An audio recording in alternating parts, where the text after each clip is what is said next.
Okay, let's dive right into this explainer and solve one of the greatest mysteries in all of programming, finding the invisible bug. If you've spent any time at all writing code, you know that typing out the instructions is, well, it's really only half the battle. The real challenge almost always begins right after you hit run.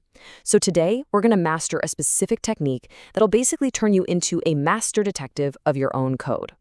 Picture this. You've just spent hours grinding away at a program. You click compile and perfection. No syntax errors whatsoever. The computer completely understands your code. It runs super smoothly. It doesn't crash. But then you actually look at the output and it's just completely wrong. What you're experiencing right there is the pure, hair-pulling frustration of a logic error. Honestly, it's kind of the phantom menace of programming, because the computer doesn't actually know anything is wrong, right? It's simply following your flawed logic to the absolute letter. So the big question is, how do we track down an error that we literally can't even see? Well, here's our roadmap for this explainer to figure that out. First, the logic error problem. Second, meet the trace table. Third, steps to build one. Fourth, tracing a VAT algorithm. And finally, number 5, the ultimate debugging tool. Starting off with Section 1, the logic error problem, otherwise known as the invisible culprit. To really understand why these particular errors are so incredibly tricky, we've got to look at how data actually behaves. Think of the variables in your program as invisible boxes. They just sit there in the computer's memory.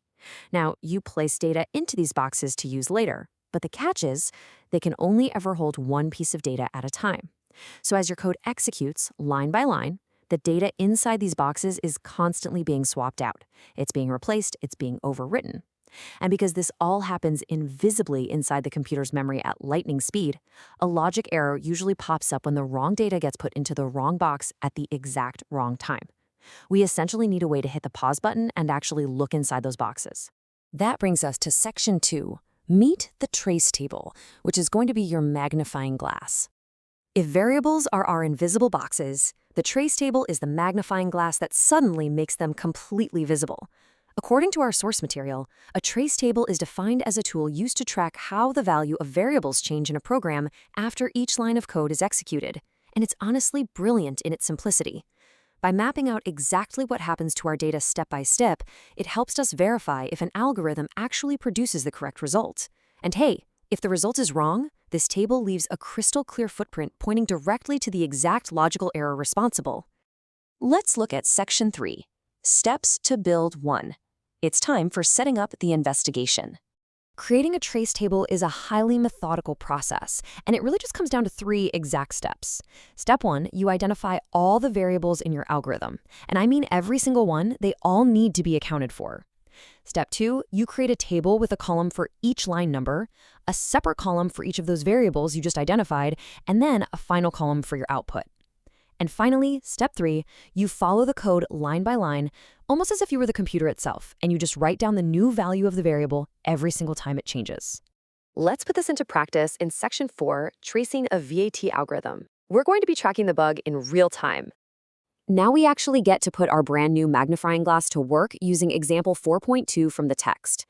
Here's the scenario for our algorithm. Let's say a person buys 2 items. They receive a 10% discount on the total price, but then a 15% VAT, or value-added tax, is calculated on that new discounted total. Ultimately, we need to find the final amount due. So, scanning through that algorithm, we can quickly identify 4 variables we're going to need to track: price 1, price 2, total, and VAT. Let's get our table set up and run the code. We're going to begin our little stat motion sequence right on line 1. The algorithm assigns 19.40 to our first invisible box. So, right under the price 1 column for line 1, we write down 19.40. Notice all the other boxes are completely empty right now. Okay, let's move along to line 2 and see how this builds. Our algorithm reads the second item's price, so our second invisible box, price 2, gets filled with 10.60. And definitely notice how we also just carry down that 19.40 for price 1 simply because it hasn't changed at all. Moving to line 3, the first bit of actual math happens. The algorithm tells the computer to add price 1 and price 2 together and store that result in the total variable. Now, 1940 plus 1060 is exactly 30. So our total column gets updated with 30.00. Now, I really want to slow down here for a second to highlight a super crucial moment. The next step in the algorithm is to apply a 10% discount. That means our total is basically going to drop to 90% of its original value. Mathematically, 30 times 0.9 is exactly 27. But what actually happens to the variables in the background?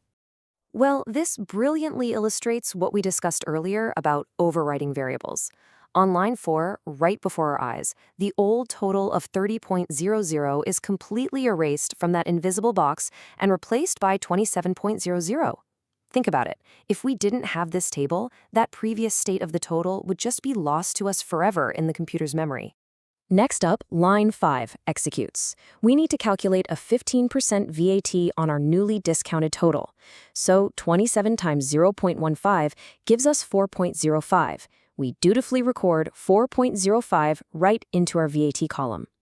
The crucial point hitting us on line 6 is that we need to add the tax to the total to get our absolute final price. This means the total variable is getting overwritten one last time. We take our current total of 2700, we add the VAT of 405, and bam, our new total becomes 31.05. Finally, line 7 of our algorithm is just to display the output. We take whatever final value is sitting there in our total variable and push it straight over to the output column, 31.05. Now, looking at the entire table we just built, notice that we have the exact step-by-step footprints of how we arrived at this final correct number.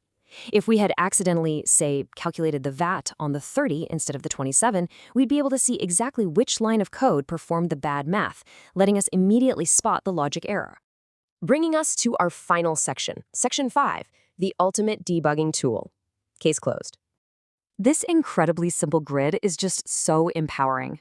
It lets you manually verify logic before a single line of actual executable code is ever even run on the machine. As our source material perfectly states, the trace table can help you to identify the logical error responsible for the incorrect result. It truly is your definitive magnifying glass.